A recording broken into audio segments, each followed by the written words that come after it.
that scandal last year. Then there's been other ones, the suspension of Neil Paris for watching porn in Parliament, and the former Deputy Chief Whip, Chris Pincher, over claims that he drunkenly assaulted two men. So I want to ask, we've missed one out there as well, so I want to ask if these scandals are a symptom of complacency in government after the same party has been in power for more than 12 years. In the Great British Debate this hour, what are your thoughts? Have the Tories been in power for too long? I'm joined now by the former Conservative MP, Edwina Currie. Edwina, thank you so much for joining me. Now, Edwina, what do you think? Has your party, do you think they've dropped the ball? Have they been in government for way too long? Well, I tell you what, it feels like, Nana, that we actually haven't had a Conservative government for very long. I mean, we didn't win a majority in 2010. David Cameron was governing with a coalition. It certainly felt like we had a Lib Dem government for most of that time. And then we actually won an election in 2015 and bingo, we're immediately into Brexit. Well, not that long afterwards, we lost David Cameron. We had the miserable 3 years of Theresa May. Last Boris Johnson got the leadership, and we had a general election in December 2019, which is now quite a long time ago. And hey presto, we have a majority, and that's great. For 3 whole months, we had a Tory government, and we got Brexit. And then we had COVID for 2 years. And we are no sooner coming out of COVID than we go into the Ukraine war and all the economic problems that has caused. So I'm waiting for us to have a Conservative government with a majority, with some Tory ideas, and a reasonable period of time in which to carry them out.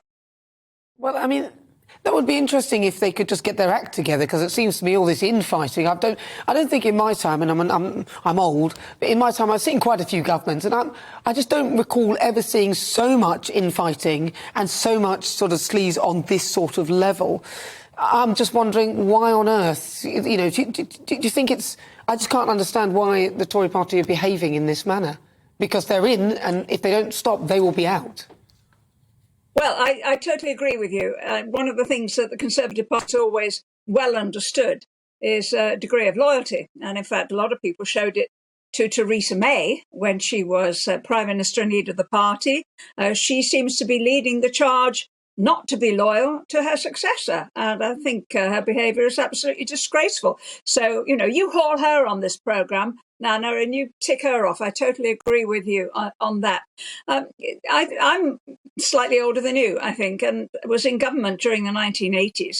I remember when Margaret Thatcher was facing all sorts of problems, all sorts of difficulties.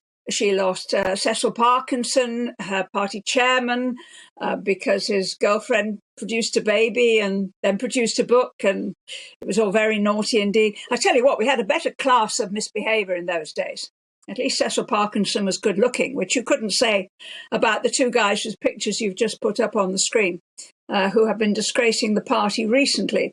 But no, I think it's just been that events have been much bigger than any particular. There you go, you've got them again now. What an ugly pair, my goodness. And one with the name Pincher. You couldn't make it up, a lot of that, could you? It's partly, I think, that the government has been not derailed, but has been really pushed to one side. COVID meant that a Conservative government had to spend billions. And instead of encouraging people to be working hard and striving and doing well in order to better their position, which is true Thatcherism, if you like, it was having to pay people to stay at home and do nothing.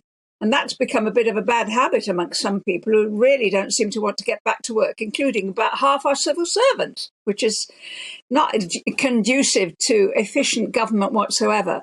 And we've also found our taxes having to go up, partly to pay for it. And this month, some of them will be coming down as we look after the low-paid better, and they will be paying no national insurance contributions in future. And I'm all in favour of that. But really, we need to get a Tory government before you can ask me if we've got a tired Tory government, because we haven't had one much at all.